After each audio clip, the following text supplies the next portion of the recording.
Hello' তোমালোক সকলোকে স্বাগতম জনাইছো তোমালোকৰ অসমীয়া ডিজিটেল ইউটিউব চেনেলটোলৈ। আজি আমি এইটো ভিডিঅ'ত তোমালোকৰ ক্লাছ 6ৰ যিটো তোমালোকৰ 4 নম্বৰ পাঠ নম্বৰ 4 নম্বৰ পাঠ যিটো আছে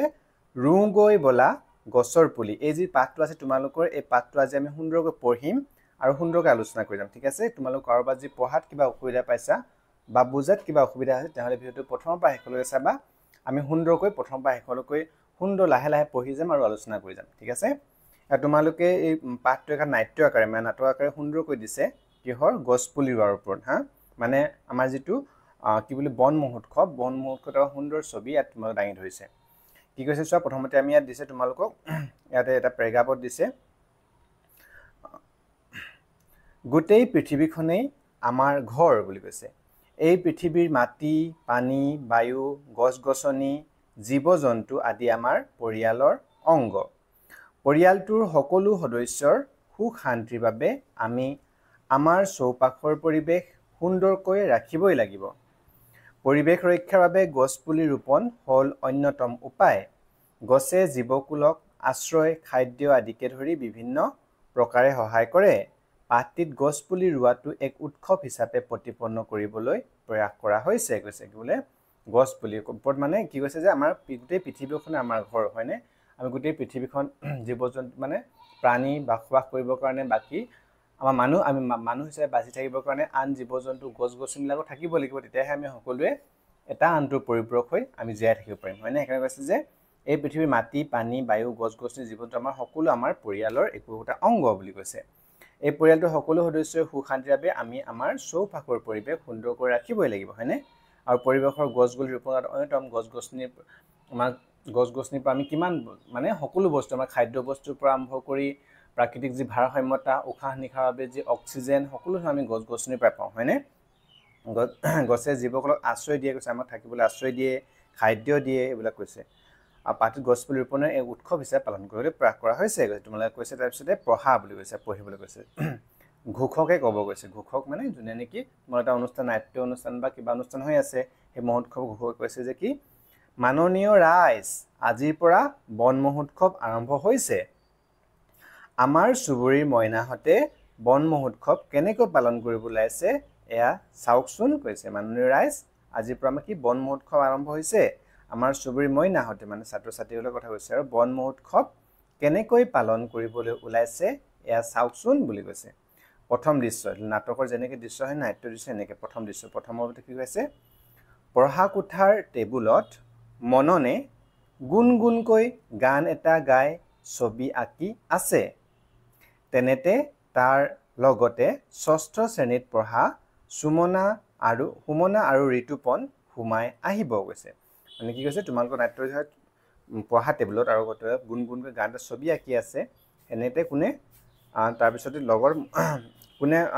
গুণগুণকৈ গান ছবিকে আছে মননে। তোমালোকক কেতিয়াবা এক নম্বৰ প্ৰশ্ন তোমালোক পৰীক্ষাটো প্ৰশ্ন আহে, গতিকে সেইফালৰ পৰা আমি আলোচনা কৰিম। ঠিক আছে,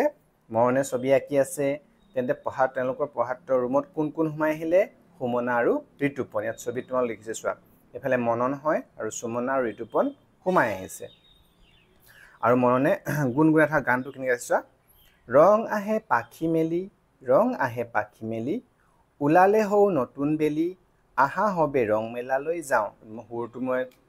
মোৰতো গান গোৱাত একেবাৰে হেৰি হয়, সুৰটো মই নাজানো, তোমালোকে ধুনীয়াকৈ সুন্দৰকৈ সুৰ লৈ গাবা আৰু। ঠিক আছে, তোমালোকে পাৰিবা। এইটো কৈছে কি ৰং আহে পাখি মেলি, ৰং আহে পাখি মেলি,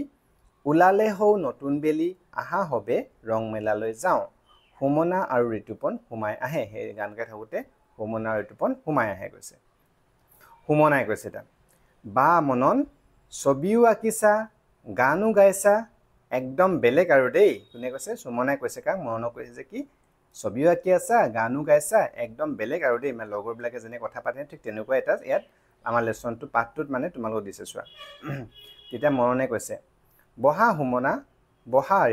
ঋতুপন বহা, সুমনাহঁত চকীত বহিব। মানে এইটো তোমালোকক নাটকত যেনেকৈ নাটকখিনি বহিছে আৰু। তেতিয়া ঋতুপনে কৈছে, কি আঁকিছা মনন, তোমালোকে এনেকৈ চৰিত্ৰ তোমালোকে স্কুলত কৰিব পাৰা বা ঘৰতো কৰিব পাৰা এনেকৈ যে অভিনয় কৰিব পাৰা ধুনীয়াকৈ এইটো পাঠটোৰ পৰা। সেইটো কাৰণে দিছে তোমালোকে। ঋতুপন তেতিয়া কৈছে কি আঁকিছা মনন, ছবিখনলৈ ডিঙি মেলি চাই, এজোপা গছ দুফালে দুটা ডাল ফেৰেঙনিৰ ওপৰত অংশত দেখোন এখন মানুহৰ মুখ চকু নাক ওঠ ওপৰত জোপোহা হৈ থকা পাতখিনি চুলিৰ নিচিনা লাগিছে কৈছে সুমনে ছবিখনলৈ চাই থাকি এনেকৈ চাব সুমনাজনে ইয়ে ভাই ডাল দুটাও দুখন হাত যেন লাগিছে কৈছে ইয়ে ভাই ডাল দুটা দুখন হাত যেন লাগিছে কৈছে এটা ডালত ফল ইটো ডালত ফুল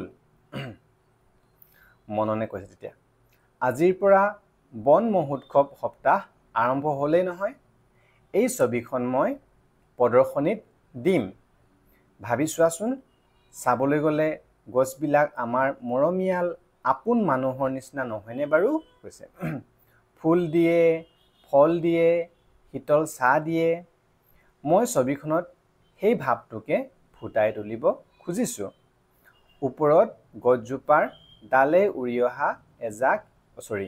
ওপৰত গছজোপাৰ ফালে উৰি অহা এজাক চৰাই দিম তলৰ ছাত এজন মানুহ বহি থাকিব মানে ছবিখন যে আঁকিছে সেইটো কথা কি ৰাখিব সেই ছবিখন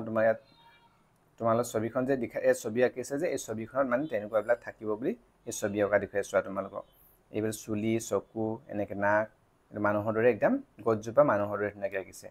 সেইটো কৰা দেখুৱাইছে তাৰপিছতে বহি থাকিব মানে পঢ়িলোঁ তো ঋতুপনে কৈছে ছবিখন বেলেগ ভাল লাগিছে দেই কৈছে ছবিখন বেলেগ ভাল লাগিছে দেই কৈছে আৰু ঋতুপনে কৈছে তেতিয়া সুমনে কৈছে আকৌ আমাৰ আকাশীয়ে কি হাৰিছে জানা আমাৰ আকাশীয়ে কি হাৰিছে জানা সৰু গছৰ মুঢ়া কোনোবা আকাশী তেওঁৰ লগৰ হয় আমাৰ আকাশী সৰু গছৰ মুঢ়া এটাত লাগি থকা গা গছ দুখৰত ৰং দিছে চকু মুখ আঁকি মানুহৰ নিচিনা কৰিছে ওপৰৰ কটা অংশটো ৰঙা যেন সেইবোৰ তেজহে চকুৰ তলত গছজোপা কাটোতে বৈ আহি গোট মৰা আঠাৰ টোপালবিলাকতো ৰঙচুৱা ৰং দিছে কৈছে এই ছবিখন মানে কোনে আঁকিছে আকাশীয়ে আঁকিছে আকাশীয়ে কেনেকুৱা ছবি আঁকিছে তোমাক সুধিব পাৰি তোমাৰ মনত থবা এইবিলাক কি কি আহিছিলে এইবিলাক তোমালোকে মনত থৈ ল'বা ঠিক আছে আকাশীয়ে ছবি আঁকি চোৱা মানুহ নিজৰ কটা অংশত ৰঙা দিছে যেন তেজে এই চকুৰ পানী যেনেকৈ এনেকৈ দেখুৱাইছে আৰু তেতিয়া মননে কৈছে যোৱা আকাশীয়ে মোক কৈছিল কৈছে কাটি পেলোৱা গছজোপাৰ যেন সেয়া বুকু ফাটি তেজহে বৈ আহিছে ঋতুপন সঁচাকৈয়ে গছৰ জীৱ আছে যেন লাগি যায় নহয় আমাৰ দেশৰ বিজ্ঞানী এজনে কৈছিল যে গছৰ প্ৰাণ আছে তাৰপিছতে সুমনাই কৈছে ছাৰ জগদীশ চন্দ্ৰ বসুৱে কৈছিল কোনে কৈছিলে কৈছে ছাৰ জগদীশ চন্দ্ৰ বসুৱে কৈছিল তোমালোক প্ৰশ্ন আহি যাব পাৰে যে কি গছৰ প্ৰাণ আছে বুলি কোনে কৈছিল বা কোনজন বিজ্ঞানীয়ে কৈছিল কোনে কৈছিল তেতিয়াহ'লে ছাৰ জগদীশ চন্দ্ৰ বসুৱে সৰি এইটো মানে ছাৰ তেওঁতে এইটো কৈছে কি ছাৰ জগদীশ চন্দ্ৰ বসুৱে মানে তেওঁলোকৰ ছাৰ জগদীশ চন্দ্ৰ বসুৱে কৈছিলে এটা কৈছে কোনে কৈছিল এই কথাষাৰ কোনে কৈছিল বুলি ক'লে মানে কি হ'ব তেতিয়াহ'লে জগদীশ চন্দ্ৰ বসুৱে কৈছিল বুলি ক'ব লাগিব তাৰপিছতে আহিলে মননে কৈছে এবাৰ মনে কৈছে কি শনিবাৰে জিলা পুথিভঁৰালত বন মহোৎসৱ সপ্তাহৰ সামৰণি সভা হ'ব আমাক স্কুলৰ বৰ্ণালী বাইদেৱে তালৈ লৈ যাব কৈছে ঋতুপন কৈছে তেতিয়া মইতো যামেই আমাৰ মানুহকণহঁতে মানে ক শ্ৰেণীৰ ল'ৰা ছোৱালীবিলাকে নাচি নাচি গান এটা গাবগৈ নহয় বুলি কৈছে তেওঁলোক যাবই আৰু লগৰ সিহঁতৰ ষষ্ঠ শ্ৰেণী হয় ন ক্লাছ 6 হয় সিহঁতে তাৰপিছত ক শ্ৰেণীৰ যিবিলাক সৰু ল'ৰা ছোৱালী তেওঁলোক কি হ'ব গৈছে তাত গৈ মেলি ক'ত হ'ব জিলা পুথিভঁৰালত বন মহোৎসৱ সামৰণি সপ্তাহত গান গাবই গৈছে সুমনে কৈছে মাদলৰ সুৰত ধম ধমা ধম ধম ধমা ধম ধম ধমা ধম সুমনা আৰু ঋতুপনে সুৰ লগাই গাব এনেকৈ গানটো গাব আৰু কি গান সিহঁতে গাবগৈ ঋতুপন আৰু সুমনে কৈছে ফুলো দিব ফলো দিব আৰু দিব চাহ বেয়া বতাহ শোধন কৰি জোৰ পেলাব গা ধম ধমা ধম ধম ধমা ধম ধম ধমা ধম মানে এনেকৈ গান গাবগৈ ইমান সুন্দৰ গান গাইছে চোৱা আমাৰ গছে কি দিয়ে ফুলো দিয়ে ফলো দিয়ে আৰু চাহও দিয়ে গৰমত বেয়া বতাহ শোধন কৰে জোৰ পেলাব গা গৈছে তাৰপিছত ঋতুপনে কৈছে তাৰপিছত মোৰ জানা প্ৰতিযোগিতালৈ ৰচনাখন লিখি পঠোৱা হোৱাই নাই আজি দিব লাগিবই নহয় মানে প্ৰতিযোগিতাৰ কাৰণে হেতৰ ৰচনা প্ৰতিযোগিতাও আছে তালৈ ঋতুপৰ্ণে ৰচনাখন লিখি পঠিওৱা নাই হেতু এটা কৈছে সুমনাই কৈছে তেতিয়া মই কালিয়ে শেষ কৰি বৰ্ণালী বাইদেউৰ হাতত দি আহিলো কৈছে মননে কৈছে ঋতুপৰ্ণ তুমি আগবেলাতে ৰচনাখন শেষ কৰি বাইদেউৰ হাতত দি আহা তাৰ পাছত আমি আমাৰ চুবুৰীটোত বন মহোৎসৱ পাতো আজি আবেলি পৰত গৈ আমাৰ খেল পথাৰখনৰ চাৰিও দাঁতিতে গছপুলি কিছুমান ৰুই দিওঁগৈ কৈছে এটা গাঁৱতো পাতিব কৈছে বন মহোৎসৱ ঋতুপৰ্ণে কৈছে বৰ ভাল কথা হ'ব আমি গছ তলে বিচাৰিলে বহুতো গছপুলি পাম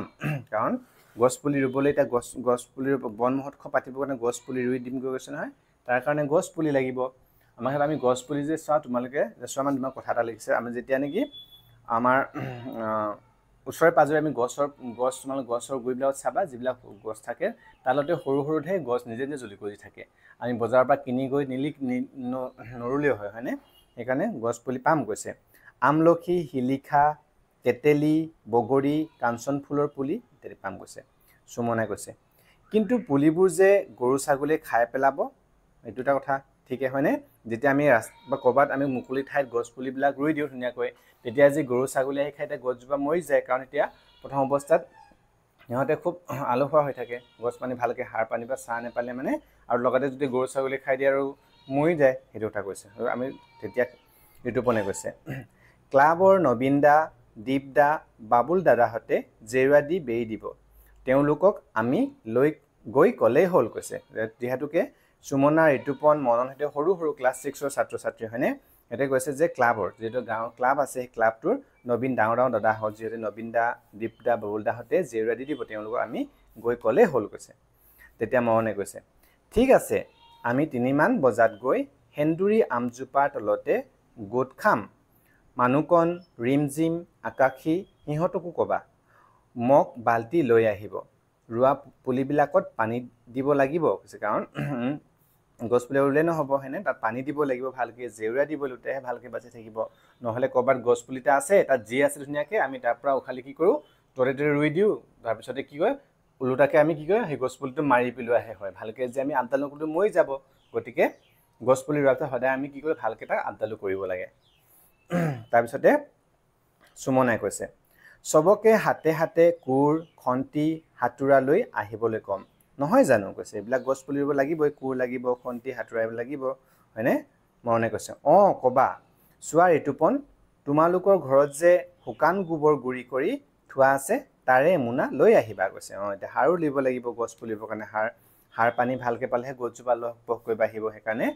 ঋতুপৰ্ণ কৈছে তোমালোকৰ যে শুকান গোবৰ আছে শুকান গোবৰ খুব ভাল সাৰ হয় গছ পুলিৰ কাৰণে হয়নে সেইকাৰণে গোবৰ লৈ আহিব কৈছে ঋতুপৰ্ণে কৈছে আমি এতিয়া তেনে যাওঁহে কৈছে ঋতুপৰ্ণে কৈছে কাক কৈছে তেতিয়াহ'লে মৰণক কৈছে আমি এতিয়া যাওঁহে সুমনে কৈছে হেন্দুৰীয়ামৰ তলত লগ পাম দুয়ো যায় গৈ দুটা যায় গৈ কৈছে এতিয়া প্ৰথম দৃশ্যটো হৈ গ'ল সেই মননৰ ঘৰৰ পৰা তেওঁলোকে আহি দিলে হয়নে তাৰপিছত এতিয়া দ্বিতীয় দৃশ্যটো দিছে চোৱা প্ৰথম দৃশ্যটো ক'ত হ'ল মননহঁতৰ ঘৰত হ'ল এতিয়া দ্বিতীয় দৃশ্য হাতত বাস্কেট বেগ এটা গছ পুলি লৈ চাইৰা লগত মনাইশ্ৰী আৰু বধুৱা মঞ্চলৈ সোমাই আহে ঠাইখন মননহঁতৰ পদূলি নাটকৰ দৃশ্য হয়নে নাটকৰ দৃশ্য মনত প্ৰথমতে নাটকৰ দৃশ্যপট নাটকখনৰ দৃশ্যপট কি আছিলে প্ৰথমতে মননহঁতৰ ঘৰ আছিলে সেই ঘৰটোৰ এতিয়া মানে তাতে গৈ ঋতুপৰ্ণ আৰু সুমনাই গৈ মেলি তাত যায় এতিয়া দৃশ্যটো ক'ত দেখুৱাইছে দ্বিতীয় দৃশ্য দেখুৱাইছে যে কি চাইৰা নতুন আমি চৰিত্ৰ পাইছোঁ চাইৰা মনাইশ্ৰী বধুৱা মঞ্চলৈ সোমাই আহে ঠাইখন মননহঁতৰ পদূলি ক'ত মননহঁতৰ ঘৰ ভিতৰত নহয় মননহঁতৰ পদূলি মুখতে আছে চাইৰা মাতিছে মনন ওলাইছা নেকি কৈছে হাতত খন্তি এখন লৈ মনন ওলাই আহিব খন্তিখন লৈ ভিতৰৰ পৰা ওলাই আহিব মননে কৈছে এতিয়া চাইৰা তোমালোকক দেখোন চাইৰা তোমালোকক কোনে খবৰ দিলে কৈছে বধুৱাই কৈছে তেতিয়া বধুৱাই কৈছে চোৱাচোন মনন মালতী পেহীয়ে এয়া বিলাতী মধুৰী পুলি কেইটামান দি পঠিয়াইছে কৈছে সিহঁতে গছ পুলি কোনে দি পঠিয়াইছে মালতী পেহীয়ে তেওঁলোক গছ পুলি ৰুব বুলি জানি বিলাতী মধুৰী পুলি দুটামান দি পঠিয়াইছে কৈছে মনাইশ্ৰীয়ে কৈছে এতিয়া ৰঘু খৰাই সাৰ আৰু দৰৱ দি ধুনীয়াকৈ পুলিবোৰ বান্ধি দিছে গাঁত খানি ৰুলেই হ'ব কোনোবাই যে আমি যদি ভাল কাম কিবা এটা কৰোঁ আমাৰ জ্যেষ্ঠসকলে আমাৰ ডাঙৰসকলে আমাক সদায় সহায় কৰে উৎসাহ দিয়ে হয়নে তেনেকুৱা এটা যদি আমাৰ গাঁৱত কোনোবা আমি লগ হৈ যদি কিবা ভাল কাম কৰিলে আমাৰ ডাঙৰবিলাকে সদায় আমাক সহায় সহযোগিতা উৎসাহ দিবই গতিকে সিহঁতে ল'ৰা ছোৱালীবিলাকে ইমান ভাল এটা কাম কৰিব সেইকাৰণে মনাই পেলাই সিহঁতে বিলাতী মধুৰি পুলি দিছে ৰঘু খুৰাই দিছে সাৰ আৰু দৰৱ দি ধুনীয়াকৈ পুলিবোৰ বান্ধি দিছে যাতে অকল ল'ৰা ছোৱালীবিলাকে উল্লেখ হ'ব সেইকাৰণে ভাল কামত সকলোৱে আমাক সহযোগিতা কৰে হয়নে তাৰপিছতে তেতিয়া মনে কৈছে হৌৱা সুমনা ঋতুপন ৰূপক আকাশী আকাশ ভাইটি মানুকন গোটেই মুখা আহিছে হাতে হাতে গছৰ পুলি লৈ হাঁহি মাতি কথা পাতি ল'ৰা ছোৱালী মুখাৰ প্ৰৱেশ সিহঁতে কোনে এইখিনি ইমানখিনি চৰিত্ৰ তোমালোকৰ স্কুলত ক্লাছত তোমালোকে সুন্দৰকৈ কৰিব পাৰা অভিনয় গোটেইবিলাকে কৰিব পাৰিবা হাতে গছ পুলি হাঁহি মাতি ল'ৰা মুখা প্ৰৱেশ কৰিছে মঞ্চত ঋতুপন এতিয়া কৈছে তোমালোক কেতিয়াৰে পৰা ৰৈ আছা নেকি আমি আহি থাকোঁতে বাটতে মানিক বৰদেউতাৰ ঠেলা গাড়ীখনৰ সৈতে ৰামদয়াল ককাক পালোঁ তাতে কোৰ কটাৰী গোবৰ মোনা মগ বাল্টি গোটেইবিলাক তুলি দিলোঁ ককাই একদম খেলপথাৰত থৈ আহিবগৈ মানিক বৰদেউতাই কথাটো শুনি খুব ভাল পাইছে কি কৈছে ঋতুপনে আহি কৈছে মহত্ব গোটেই ৰখি আছেনে তেওঁ কৈছে তোমালোকে কেতিয়াৰ পৰা ৰৈ আছা নেকি আহি থাকে বাটত মানিক কাক লগ পালে বাটত মানিক বৰদেউতাক লগ পালে ঠেলা গাড়ীখনৰ সৈতে ৰামদয়াল ককাক লগ পালে তাতে কটাই সকলোবিলাক যি বস্তু আছে সকলোবিলাক মানে ক'লৈ লৈ যাব ককাই খেলপথাৰলৈ থৈ আহিব গৈছে মানিক বৰদেউতাক কথাটো শুনি খুব ভাল পাইছে কৈছে কাৰণ কৈছে ভাল এটা কাম কৰিব গৈছে সহায় সকলোৱে ভাল পাবই তেওঁ ৰূপকে কৈছে বৰদেউতাই আমাক গৈ সহায়ো কৰি দিব বোলে দেখিছানে সময়তে কৈছে কাম হৈ যোৱাৰ পাছত পৱন খুৰাই আমাক বুট নাৰিকল খুৱাব জগত খুৰাৰ খুৰীয়াকো পকা কল এথুকা পঠাই দিব কৈছে ল'ৰা ছোৱালীমান সহায় কৰিছে যে কি সুমনে কৈছে কাম হৈ যোৱাৰ পাছত কোনে পঠাব পৱন খুৰাই বুট নাৰিকল খুৱাব কৈছে জগত খুৰাৰ খুৰীয়াকো পকা কল এথুকা দিব মানুহজনে কৈছে বা বুট নাৰিকল আৰু পকা কল কেনে মজা বেঙেনা ভজা মানুহ ভণ্টিয়ে ফূৰ্তিতে এপাক ঘূৰি দিয়ে কৈছে এইবিলাক আৰু নাটখন সুন্দৰ কৰিব এনেকৈ অকণ তোমালোকে ডাইলগ মাৰি এনেকৈ ফূৰ্তি কৰিবা তাৰপিছতে কৈছে মননে আমি এতিয়া খেলপথাৰলৈকে যাওঁ ব'লা চুকুমণি লক্ষী মানুহবাহঁত আহি নাপালেহি দেখোন কৈছে মননে কৈছে ঋতুপন তেওঁলোক বাহিৰে খেলপথাৰলৈ গৈছে সুমনে কৈছে তেতিয়া তেনে ভালেই হ'ল আহা আমি শাৰী পাতি সমদল কৰি যাওঁ সকলোৱে শাৰী পাতি থিয় হৈ গৈছে ক'লে খেলপথাৰলৈ তেওঁলোকে গছ পুলি ৰুবলৈ গৈ আছে পিছত চাইৰাই কৈছে বৰ মজা লাগিছে দেই গান টান এটাও গাই যাব পৰা হ'লে কৈছে চাইৰাই কৈছে বৰ গোটেই লগে ভাই গোটেইবিলাক একেলগে গৈ আছে সিহঁতে মজা লাগিছে কৈছে সেইকাৰণে গান এটাও গাই যাব পৰা হ'লে কৈছে ঋতুপনে কৈছে মই লগাই দিম তোমালোকে গাবা কৈছে যে মই লগাই দিওঁ মানে আগ ধৰিব তোমালোকে লগে গাবা ঋতুপনে গান লগাই সকলোৱে গান গাই ওলাই যাব কৈছে এইটো গান এটা তোমালোক দিছে সুন্দৰকৈ তোমালোকে সুৰ লগাই লগৰ লগত গাবা আৰু মই সুৰ লগাব নাজানো গান গাব নাজানো জাষ্ট পঢ়ি দিছোঁ তোমালোকে কিন্তু সুৰ লগাই গাবা ঠিক আছে যাওঁ ওলাই সকলোটি ৰু গৈ বলা গছৰ পুলি ধৰণীখন সেউজীয়া বুলেৰে বোলাওঁ ফুল ফুলক গছে গছে গুটি লাগক বিধে বিধে ৰঙে ৰখে ফুলে ফলে পৃথিৱী সজাওঁ ইমান সুন্দৰ এটা গানৰ কলি দিছে তোমালোকে চোৱা একদম সুৰকে তোমালোকে গাব পৰা যাওঁ ওলাই সকলোটি ৰু গৈ বলা গছৰ পুলি ধৰণীখন সেউজীয়া বুলেৰে বোলাওঁ গৈছে ফুল ফুলক গছে গছে গুটি লাগক বিধে বিধে ৰঙে ৰখে ফুলে ফলে পৃথিৱী সজাওঁ ল'ৰা ছোৱালীবিলাক ওলাই যোৱাৰ পাছত পদ পৰিব তাৰপিছতে মানে শেষ হ'ব কোনে লিখিছে কেশদা মহন্ত নাট্যকাৰ পৰিচয় উৎস তোমালোক কৈছে নৱকুমাৰ চমুৱা সম্পাদিত শিশুৰ মৌকুশ কেশদা মহন্তৰ শিশু সাহিত্য সমগ্ৰ প্ৰথম সংস্কৰণ জুন 2021 এইবাৰ কেশদা মহন্ত যোনে কি নাটকখনৰ ৰচনা কৰিছে তাৰ বিষয়ে লিখিছে তোমাৰ নাট্যকাৰ পৰিচয় কেশদা মহন্ত তেখেতৰ জন্ম হৈছিল 1939 চনত মৃত্যু 2018 খ্ৰীষ্টাব্দ এগৰাকী গৱেষক